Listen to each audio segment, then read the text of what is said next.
Halo sahabat ceria, kembali lagi di channel kami dalam acara Kid and Hot. Oke, sebelumnya perkenalkan saya Farid, koas FK Unsud yang saat ini sedang ada di stase anestesiologi, dan di hadapan saya adalah narasumber yaitu adalah Irse sama dari FK Unsud. Ya, perkenalkan diri. Ya, perkenalkan saya Irse dari FK Unsud dan saat ini berada di stase anestesi di RSUD Aji Barat. Ya, baik. Oke. Irse, kali ini kami akan membahas tentang seputar obat antiinflamasi non steroid. Ya, jadi bagaimana sih sebenarnya obat antiinflamasi non steroid itu, Irse? Ya, jadi sebelum kita bahas tentang obat antiinflamasi non steroid, kita balik dulu, begitu ya Farid. Ya. Jadi sebenarnya peresepan obat OAIDS atau obat antiinflamasi non steroid atau bahasa Inggrisnya itu NSAID, non steroidal anti-inflammatory drug, itu kita balik ke pasien terlebih dahulu. Jadi sebenarnya peresepan obat OAIDS itu dikarenakan dari keluhan pasien itu sendiri. Jadi dari pasien paling banyak datang ke rumah sakit itu karena keluhan yang pertama ya, yang paling membuat pasien itu terganggu itu adalah nyeri. Iya. Jadi nyeri itu adalah salah satu penyebab utama pasien datang ke rumah sakit. Nah, salah satu tata laksananya atau pengobatan untuk mengobati nyeri itu kan ada step-stepnya. Salah satunya dengan menggunakan WHO leader atau tangga WHO untuk pengobatan nyeri ya. Nah, itu paling bawah itu adalah menggunakan ini OAIDS atau obat anti-inflamasi non steroid gitu kan. Jadi OAIDS itu merupakan step paling bawah ya, step yang paling awal gitu ya, untuk penggunaan untuk penata laksanaan nyeri gitu ya. Iya. Oke, jadi sebenarnya OAIDS atau NSAID itu sebenarnya apa sih kandungannya dan apa saja yang biasanya harus diperhatikan dalam penggunaan dari obat ini? Iya. Jadi sebelumnya kita perlu ketahui bahwa OAIDS itu termasuk dalam satu obat golongan bebas yang bisa diperjualbelikan di apotek ya. Oh, jadi bebas gitu ya? Iya, jadi bisa dibeli tanpa resep dokter karena logonya sendiri hijau ya, jadi lingkaran hijau terus ada lingkaran hitam di pinggirnya gitu ya. Obat bebas ya? Obat bebas dan wajib tersedia di apotek begitu, atau salah satu obat esensial dari WHO.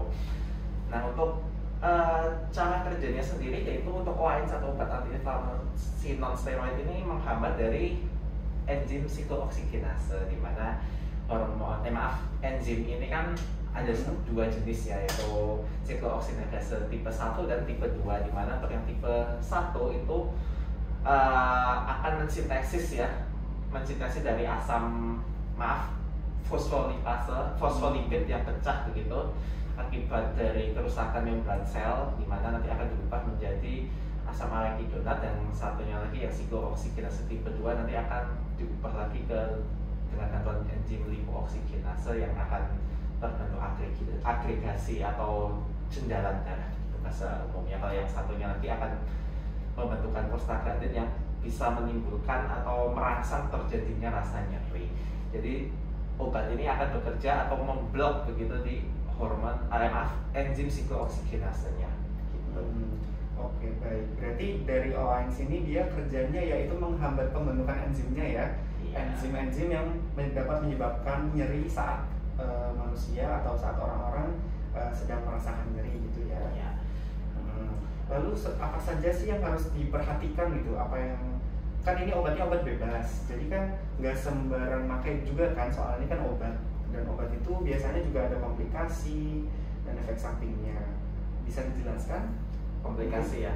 Ya, jadi sebenarnya komplikasinya itu sendiri kita perlu lebih tahu mendalam ya dari mekanisme kerjanya. Tadi baru saya jelaskan secara singkat ya. Jadi untuk secara lebih mendetail itu sebenarnya prostaglandin itu ada beberapa jenis. Salah satunya adalah prostaglandin tipe 1, di mana itu untuk melapisi dari dinding atau mukosa lambung gitu. Nah, dikarenakan OAIDS itu rata-rata tidak selektif, walaupun ada yang selektif juga, tapi rata-rata sebagian besar kan tidak selektif ya, atau tidak bisa perikatan di siklooksigenase yang mana begitu. Nah, itu nanti akan menyebabkan sintesis dari prostaglandin satunya akan terganggu, yang membuat pelapisan atau pelumas begitu di lambung, sehingga nanti cairan atau asam lambungnya itu tidak membuat erosi pada dinding lambung yang bisa menyebabkan terjadinya ulcus verticum.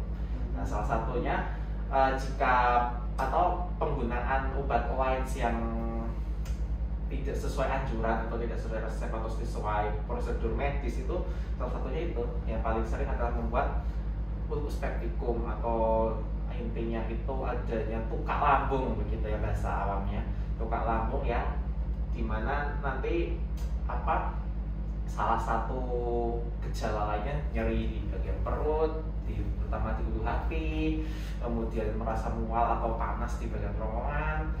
Kemudian juga kalau yang sudah parah begitu bisa menyebabkan BAB berwarna hitam atau melena, dan bisa juga lambungnya bocor atau perforasi lambung yang bisa menyebabkan dari peritonitis yang mengancam jiwa juga. Berarti sampai mengancam jiwa juga bisa ya? Iya. Nah, sebaiknya bagaimana sih cara penggunaan dari obat antiinflamasi ini?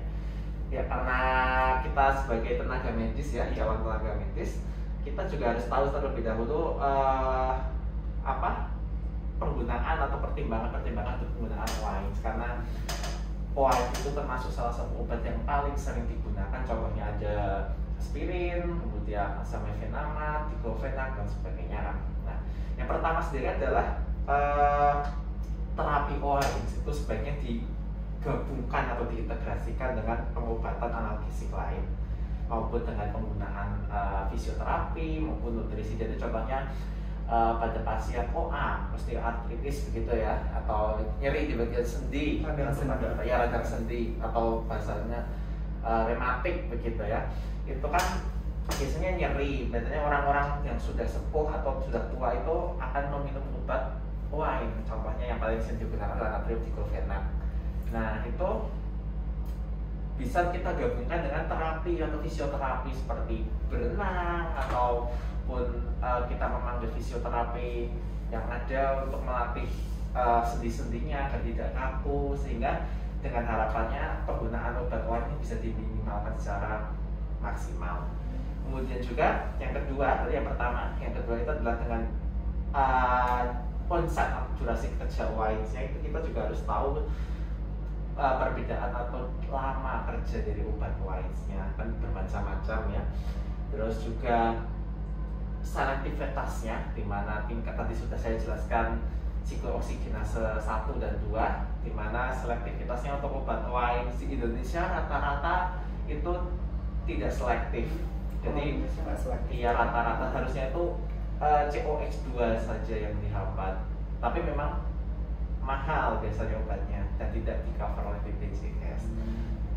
Kemudian juga kita cari efek samping yang paling minimal mungkin. Kemudian juga kombinasi OAINS yang double begitu, contohnya diclofenac dengan asam efenamat atau yang lainnya begitu, juga ketorolac dengan diclofenac itu juga perlu kita hindari. Kombinasi dua obat yang sama, obat OAINS yang sama ya. Iya. Terus yang terakhir juga kita lihat dari risiko penyakit pasiennya itu sendiri. Kita lihat dari anamnesis dan pemeriksaan psikologi rekam mediknya, apakah pasien itu memiliki penyakit kardiovaskuler ataupun pasien tersebut itu sudah mengonsumsi profilaksis seperti aspirin dengan dosis kecil. Ya. Oke, baik. Selanjutnya ya, kalau bisa kita rangkum berarti ini ya, OAINS itu merupakan obat antiinflamasi, obat yang digunakan dengan indikasi seperti nyeri, dan nyerinya ini nyeri yang ringan saja gitu ya. Soalnya tadi sudah jelaskan kalau OAINS ini penggunaannya pada step ladder atau tingkatannya paling bawah gitu ya, paling WHO. Lalu OAINS itu sendiri kerjanya dengan menghambat enzim ya, enzim penyebab nyeri seperti prostaglandin, dan enzim ini yang dihentikan adalah di bagian COX2 dan atau 1 juga. Lalu untuk kontraindikasinya tadi bagaimana ya? Tadi saya agak lupa. Oh ya, untuk kontraindikasinya sendiri tadi ya saya belum menjelaskan itu contohnya ya.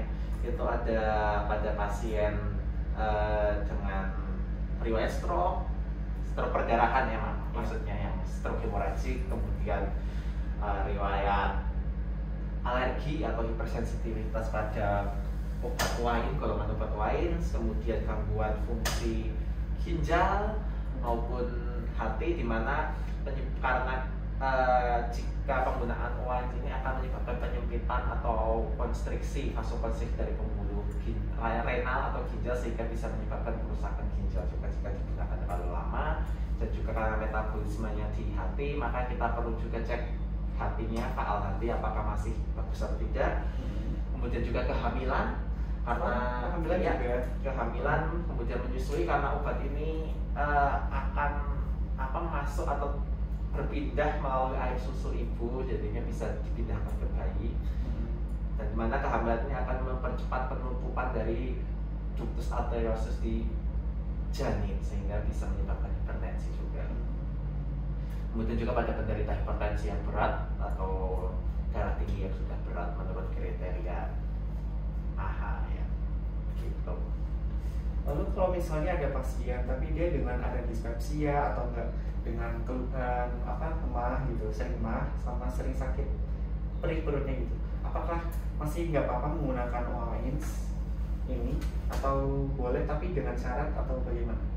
Itu alangkah lebih baiknya langsung konsultasikan dulu ke dokter, pertama dari internet dulu, karena kan pertimbangannya juga banyak ya, karena kadang kita tidak bisa langsung menggunakan paracetamol saja atau obat anti nyeri lain juga kadang masih ada perlu pertimbangan lagi. Jadi harus dipertimbangkan lagi ya. Ya. Oke. Baik. Ya mungkin cukup seperti itu ya untuk perbincangan kali ini tentang OAINS, obat antiinflamasi non steroid. Ya. Baik, terima kasih pada Irsa dan terima kasih pada penonton sudah menonton. Jangan lupa di-like dan subscribe channel kami. Ya, wassalamualaikum warahmatullahi wabarakatuh. Salam keras. Assalamualaikum warahmatullahi wabarakatuh.